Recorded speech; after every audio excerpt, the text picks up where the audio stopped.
speaking of Giannis, I see a comment came in here from Sal just saying, hey, Coach Rivers called a meeting with Giannis and Dame after Tuesday's loss to the Warriors. Can you guys touch on this, please? And let me tell you something, Sal. You are here right on time, buddy, because we definitely were planning to have a conversation about those Milwaukee Bucks and talking about Giannis's greatness. Feels like a great time to talk about what's going on with this current team right now. So I'm thinking, right? We're watching these games. Milwaukee Bucks. We'll talk about the Bucks here. We're watching these games, and we have these ups and these downs, right? And one game you feel like, hey, this is what we're looking at. This is okay. I can see all the pieces working. We clicking. We gonna make a run. And then the next game, maybe by the fourth quarter, you're like, what the fuck happened here? So I'm curious to know, what is our ceiling here, realistically? And what is our floor here, realistically? Because I don't know if the greatness that we see is a facade or just luck. I mean, because I can't call it luck because we've had consistency at one point. Let me say this. The only thing the Bucks have been consistent at this season is being inconsistent. They have been consistently inconsistent throughout this year, where you get the stretches of good ball being played, and then you get a stretch where they go 5-5. Right now I think they're 3-5. I need to check the record over the last few now, but like the slumps, like they just pop in. They have been consistently inconsistent throughout this year. And after they lost to the Warriors last night, Doc Rivers post game, visibly frustrated, visibly short with the reporters. Like he's like everything's wrong. Execution, there's so much that's wrong right now. Like, we're gonna fix it. I ain't gonna talk to y'all about what it needs to be fixed, but like it's got to be fixed. So when I saw the reports today that after the game, Doc met with Dame and with Giannis, I said that makes some sense as to why, to the media, he didn't want to be like, well, my plan is to do this, because he knew he needed to talk to his stars. That's where it's going to start, and that's where it ends with this Bucks team. So to quickly answer your question of what's the ceiling of this Bucks team, I feel like they are still like a second round team. I think they can get through the first round.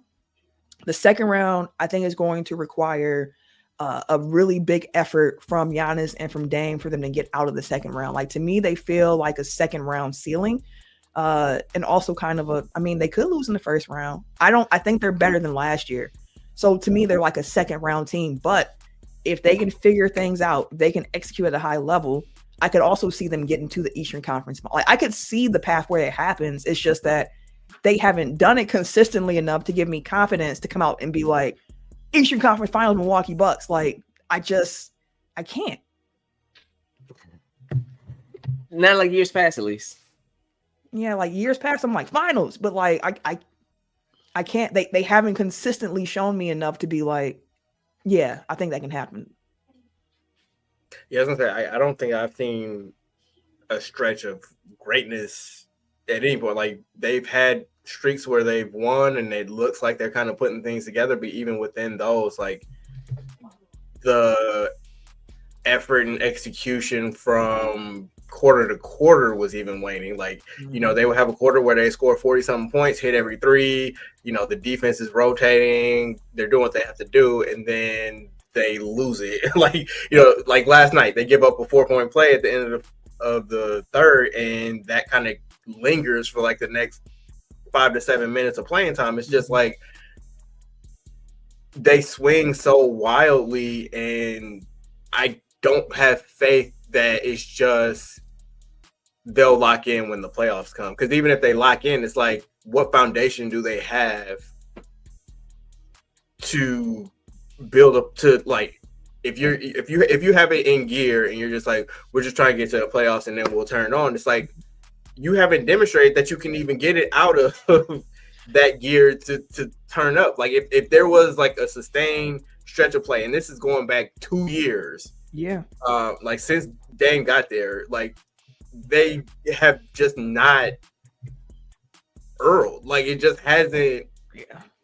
It hasn't come together, and like it seems like there have been various points where it seems like, oh, maybe they're rounding the corner, oh, maybe this thing is kind of sliding into place, and then they just like they lose it, and then they lose it for like 2-3 weeks, and then it gets back to like, okay, well, they're pushing that boulder back up the hill, they're kind of getting it's about to go over, oh nope, it fell back, it just, that's been the cycle for the last 2 years, and it's like we have a large enough sample size now to where it's like this is who they are. So, like playoff Giannis is a different beast. Facts. We ain't seen him in a while either.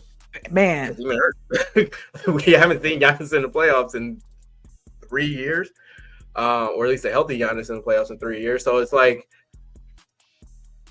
that is pretty much the only thing that I can kind of point to where I know that guy is going to show up. Mm-hmm. Who's coming along with him? I don't know. Is this team built in a way that can kind of maximize, can they be maximized when they get that peak Giannis? Because one of my frustrations has been like, for as great as he's been on offense, as great as his numbers have been, the defensive intensity has waxed and waned kind of like the same way that the team's production has, where it's like you'll get a wild play every once in a while where he just like sprints up and down the floor, has a chase down block, or he'll be like a terror in the half court, but then he'll be ball watching the next possession, or he just doesn't knock out a guy and gives up 3 straight offensive rebounds. And it's like it starts from the top. If your top guy isn't going all out, and your second guy is just kind of like a bouncer at the club that's just letting everybody in, like, yeah, of course, like it's gonna, like that's gonna have a trickle down effect. And like honestly, their defense have been better than their offense. Facts all year, which is crazy. Baked Beans said, "Was J Kidd spitting with energy and effort after all?" To be fair, yes. Energy and effort. I preach that to my daughter who's playing basketball now. Like, you gotta try, my boy. Like, don't be out there just lollygagging this shit. Like, you and it's noticeable when you're not and when you are trying. When you don't have the energy or that effort, it's impossible. I think that's something that you have to kind of keep instilling in a young team, which is what Jason Kidd was doing all those years ago. I get that with the old ass team like the Bucks are, you can't have that from possession to possession, game to game. Mm-hmm. But it's like, I need you to show me that you can put together 4 quarters. You need to show, because like that's what playoff basketball is. That's possession by possession, quarter by quarter, game by game. You have to show me that you can lock in, and it can't be we had a great first quarter, we had a great third quarter, second quarter we kind of let our foot off the gas, and fourth quarter we let go of the rope. Like that has been the Bucks this season. And it's like, no, you need to lock in. Show me for 48 minutes. Like, let's start there. Give me 48 minutes of peak everything to show me what your ceiling is. But if you've done that and this is the body of work that we have to show for it, this team ain't going nowhere. I mean, you saw them put together that full effort like in the NBA Cup game against the Thunder, where it was like, man, that's a full 48 of just dominant basketball here. But again, it's been few and far between of a consistent 48 minutes. You said what? Yeah. That was like December 11th, and it is. Listen, I can only cling to what I've seen, Eric. What if he's trying to save himself from injury as well? So he kind of took a step back on the two-way thing. Like, all right, I feel you. I want to go. I want to attack. Like, it's my nature in me, but at the same time, this is what I was doing towards the end of the last couple seasons. I kept getting hurt. So maybe it's the whole year thing. It could be preservation on court as well, but maybe part of it is to preserve himself and make sure that he at least can stick around the entire game or try not to get hurt. I'm not saying that's what it is, but I think maybe it's a factor.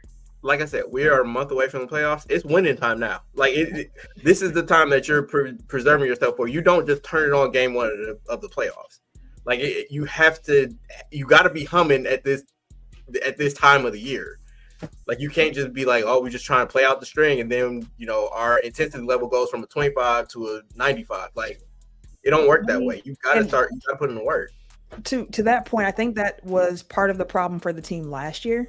And they did not finish well down the stretch last season. And when the season ended, I remember very clearly Doc Rivers saying, well, we're finally at the playoffs, and that's what they wanted to get to the whole way anyway. So, like, now let's see what we can do here, which said a lot to me of, like, this was a team that was just waiting to get to the playoffs. That's all they were here to play for, was the playoffs, and their effort waned throughout the regular season because they were like, this game, I mean, it is what it is, but this stretch of games that the Bucks are currently on, with the standings being the way that they are, with how close it is in that 4, 5, 6 race in the East right now between the Bucks and the Pacers and the Pistons, like, you don't have much breathing room here. Like, you could either have home court in the first round, or you can drop to 6 and play the Knicks and all real, like, that's probably going to be the 3 matchup, right? Like, I don't think the Knicks are moving out of 3. I think the top 2 in the East are settled.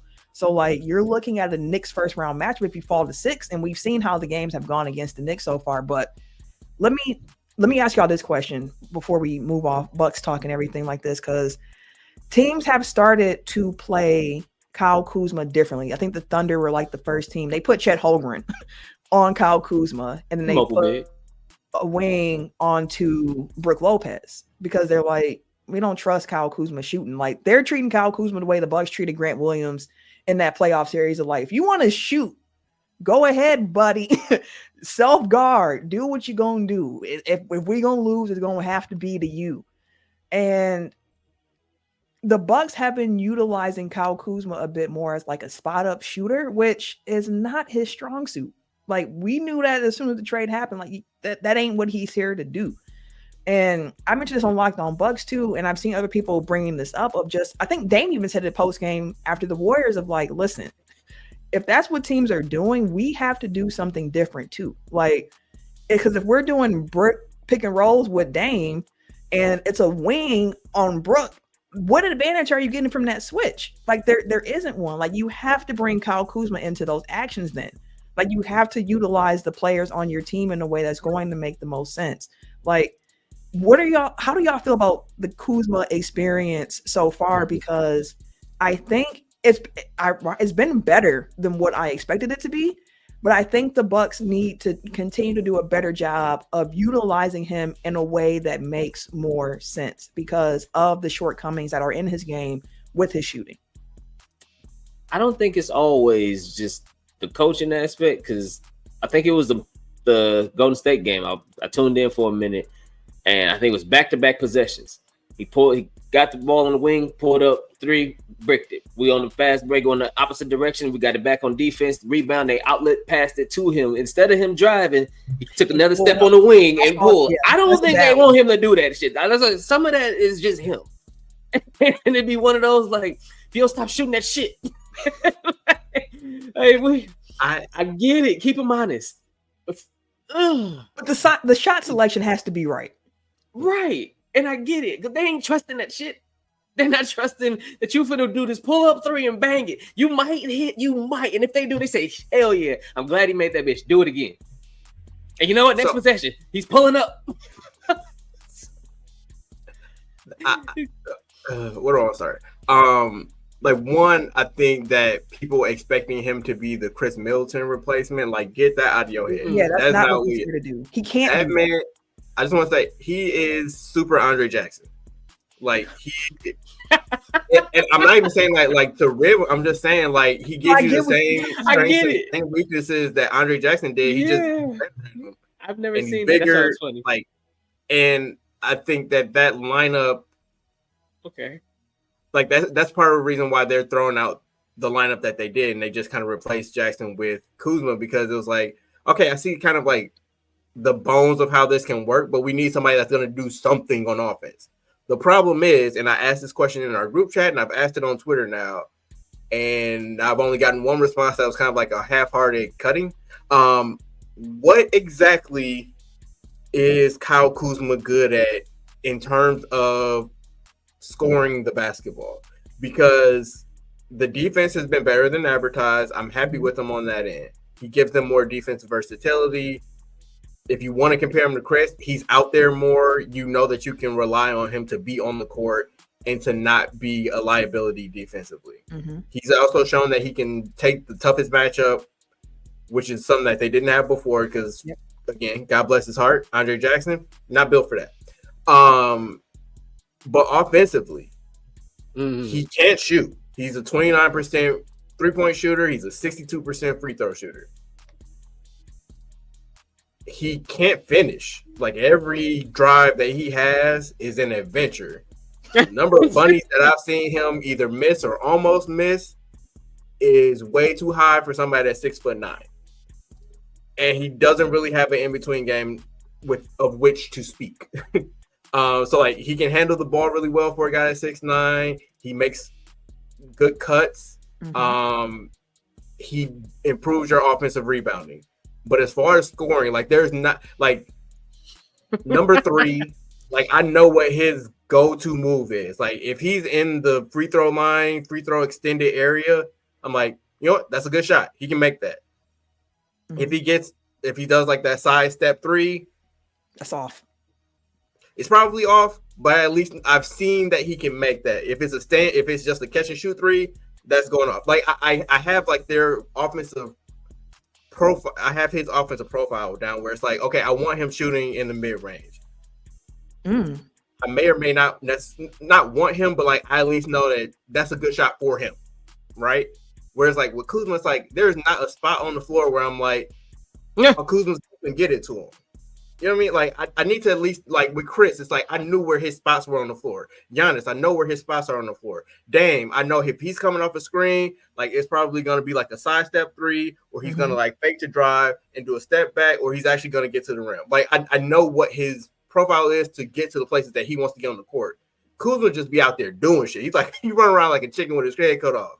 And it's like, I need to know what shots we're trying to get him. Because they're the shots that he can make, but it's like there isn't any, or we haven't found them yet, and that's a very concerning problem if he's supposed to be your 3rd or 4th best offensive player. I think I listen. I love that perspective of we need to find where Kyle Kuzma's spots on the court are. I think I'm the one who responded with cutting. That's what he's good at offensively, and I think for that reason, the way that you utilize him is that you have to get him the easy shots. Like, get some things that's going to be just easy to make. Let him warm up a little bit, because even in the 3rd quarter against the Warriors, once he saw like the first one drop, then the second one dropped, and it's like, okay, he's in a pretty good rhythm right now. I think he went 3 of 7 from 3 in that 3rd quarter. 2 of the shots, I was like, those were not good shots. One was the side step 3 that Tim mentioned. Another one was a pull up 3 in like transition, where I was like, that's a heat check. Like, I get it, but like, come on, like, read the room. Read the room. To answer your question about what is he good at, and that's just kind of like Camille. Like, I would say, like, being real aggressive with driving. Yeah, like he really uses his body a lot when he goes to the paint. So I'm feeling like getting them lobs. He's probably a better lob threat, to be honest with you. Like, as a lob threat, as opposed to anywhere. As a lob threat, and he has the bounces and the athleticism for it. Like, I feel like maybe get him around the rim, use his speed, use his athleticism, and get him more in the lob area or the dunker spot to where you can utilize him around the rim better. Well, he's a bigger wing. Combining the 2 things that you guys have said, like Camille, you said he's being guarded by bigs, which means put him in action, have him roll. If you have him be the roller, like, maybe that's a way to get him easier looks at the basket. Like you see with Dame, it took him like 10 minutes to be playing with Jericho Sims to be like, hey, I got it. What do the shooter be saying? Like, I understand it now. Yeah, like, try we that. have athleticism. Like, use it.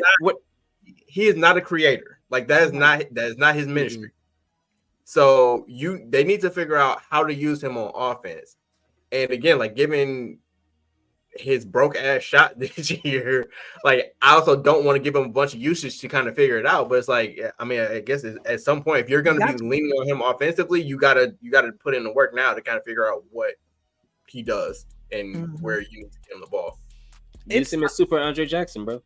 I mean, that might be the title of the show this week, which just lob that motherfucker up to him and play some defense. I think that there's something to that. And I saw someone suggest this on Twitter about, because they were, the conversation, have him roll more. And they were like, if you do that, we haven't really seen, like, put Giannis in the dunker spot in those actions and like see what you can create, because Kuz is a better passer than what I thought that he was. And if he can create those advantages too on the roll, and you have Giannis on the dunker, because like you can really do some things. And after the conversation that Dame and Giannis had with Doc Rivers, I'm really curious to know, or see, I should say, if anything drastically changes in this offense and just how they utilize certain players down the stretch here as well. Because another thing that I would say I want to see more, I want to see Taurean Prince, and I want to see AJ Green shoot more threes.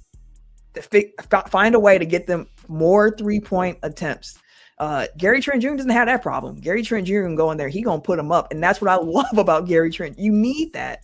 And I just think there just needs to continue to be more clarity for this Bucks team, and how just also, to get the best out their players. But also, those two players that you mentioned do not dribble. No, so you have to get them the looks. No, that's what I'm saying. Like, I want you guys to shoot more threes. I don't want Taurean Prince to think, I got this. Like, no, you don't got this. Just stand your ass in the corner, unless they're trying to run a empty side pick and roll, in which case, get your ass out of that corner. And, like, just sit there ready in the triple threat position to catch and shoot. Like, that. He's shown a little bit on the finish, a little bit putting it on the floor and getting to the rim. He's shown a little bit there, E. He's shown that he has the ability to do it. He hasn't shown the ability to do it well consistently. And it's like, I don't want you taking those offensive possessions. Like, I think part of the problem is that the Bucks rely too much on Giannis and Dame offensively to create everything. That's, but at the same time, it's because you don't have enough creators on the court. Like, and trying to pigeonhole somebody like Taurean Prince into that role, like, no. Like, which team was it that, like, he had, was it the Pacers? The Pacers game where he had like 20-something points? There's somebody that said, we're going to let Taurean Prince beat us. The same way that the Warriors are like, we're going to let Kyle Kuzma beat us. Like, there's a reason why, like, they're willing to make that bet. And it's like, okay, if we get burned on it one time, so what? But it's not going to happen 4 out of 7 times. What the calculus is going to be in the playoffs. Let me ask y'all this, and we can wrap up the Bucks talk for this week. What do you think is the best 5-man rotation for the Milwaukee Bucks? And as I say that, I see Shells had a comment come in just saying somebody suggested that Trent Jr. and Prince should start and Kuzma should come off the bench. So, like, when you think about this Bucks team and the options they have, because one thing I want to say that I'm more positive about this year's iteration of the Milwaukee Bucks over last year's is that they do have more options. They're a bit more versatile in what they can throw out there. Last year, the options were what they were. Like, it just was what it was. But in this team, you have your Gary Trent Jr., you have Kevin Porter Jr., who has been someone else who's played better than what I thought we would see from him coming to the Milwaukee Bucks. You have AJ Green. You have other options. What do you think is the best 5-man rotation that the Bucks can throw out there on the court? So I, for one, have always wanted to see, even though it's an issue, I think it would be an issue defensively, but I wanted to see Dame and Gary Trent in the backcourt, because I feel like Trent's trigger and the way once he get hot, bro, like, he just keep pulling that motherfucker. If we ever get a 3-10 game from Dame or whatever the case, like, unless them both ice cold, like, you have sharp shooters on both sides, so that's one already. The orbit and space is gonna be created. I feel like, honestly, I want Prince to start too. Okay, with Giannis and Brook. Dame, Gary Trent Jr., Prince, Giannis, and Brook is your preferred 5, and you would have Kuz come off the bench. Correct. I would have him run with KPJ and AJ Green in them, because thinking about to use him as Super Andre Jackson, that him being that for that lineup would be more beneficial than him doing what he's doing with the starters. In your world, then you could also use Kuz a bit more like they use Giannis, because he'd be the big in most of those lineups with them, which would utilize his athleticism, and he ain't really got to dribble as much. But if he do, he can use his aggressive driving against the second squad or some of the smaller guys, or if they feel like doing it. So I feel like he would probably be better running with them, because the bench ain't bad, bro. Like, I fuck with our bench guys. Like, And that's the thing. Like some of them, like I feel like Trent has years of starting too. Like it's not like he ain't never been one, so he know how to handle himself. As when he was in backcourt with Dame before, he was cooking. So I feel like I want them three because I like Prince's defense and shooting still too. Okay. With those, Eric, what's your preferred 5 for the Bucks? This man just shrugged. I don't know. I think that this kind of highlights, like, for me, what my problem is, which is we were talking before the show, Camille, about Doc Rivers and like people kind of calling out Doc Rivers, and it's like Doc hasn't been necessarily the solution, but he's been far from the problem. In my opinion, like I think the problem is that this is still a team that doesn't make a whole lot of sense, and it's hamstrung by the fact that I don't think that their best 2 players play well, like make each other better. Like it's still, 2 years into this thing, it's still your turn, my turn type of thing. It's still Giannis wanting to be point forward when he has a Hall of Fame point guard on the court, which may be intentional. Like Dame came out this week and said like he prefers to play off the ball. So like maybe that's why it is that way, but it's kind of like you can't have 2. What am I trying to say? Like I think that where the issue comes in is that if you're running a Giannis-centric lineup, if that's what the starters are going to be, then you want to maximize the shooting around it, which means that you can't start Kuzma. But you also need somebody that's going to cover up for the fact that Dame can't guard anybody. And like if you're running out Dame and Trent, like that's a small backcourt, which means that you have to find somebody for either, Gary's going to have to then guard up because he's going to have to guard whoever, like the person that the opposite of whoever's guarding like Dame's man. I'm not making sense, but like basically like whoever's guarding the point guard, like Gary's going to have to guard the guy that he should be guarding. Mm-hmm. And then Dame is just going to have to be stationed on whoever the worst offensive player is. So it kind of fucks with like your defensive matchups to have Dame out there because he's such a liability defensively. But that means that you then have to start Kuzma because he's the guy that you didn't put on. Like, you know what I mean? Like, so like, it there is no best 5 because like you don't have any lineup that's gonna like maximize those 2 extremes essentially. Well, understanding that it's an imperfect lineup here, what 5 would you throw out there to start? I'm actually fine with Trent because like Trent coming off the bench because I feel like he winds up closing most of the games, which is where I would rather have him anyway. And then it just comes down to, are you starting Prince or are you starting Kuzma? Prince plays a lot better with the starters. Like when he moved to the bench, he was just terrible because he didn't have people creating threes for him. Whereas again, like Kuzma fucks up your spacing. So probably Kuzma just because he's bigger, that he has a role defensively. But it's not great. I don't love it. So you would keep it as it is what you're saying? I'll probably I think the starters should stay how they are. The best 5 is probably Kuzma in place of Prince. And that should be like the closing lineup. Wait, but they start together, so who's in Prince's place? Trent. Oh, okay. Okay. Sorry. So Trent in place of Prince. I misspoke. I've been going over this a few different ways, and I have different answers. It feels like every other day. Because Dame's comments about enjoying playing off ball because opposing defenses put so much pressure on him, where they're pressing him full court, they're trapping him, and he's like, if someone else can bring the ball and initiate the offense, and then I can catch me in the second or third action, like I like that because it saves me a little energy along the way. And he mentioned like in the playoffs, that's something that he's looking forward to utilizing. I'm kind of coming around to the idea of what if it's Kevin Porter Jr. who starts in place of Taurean Prince to get that secondary ball handler, someone who can exert some effort on defense as well. Kuz is still out there to be able to check, the best offensive player on the other team if need be, but you have the other ball handler KPJ for that though would have to continue improving his catch and shoot 3-point numbers as well.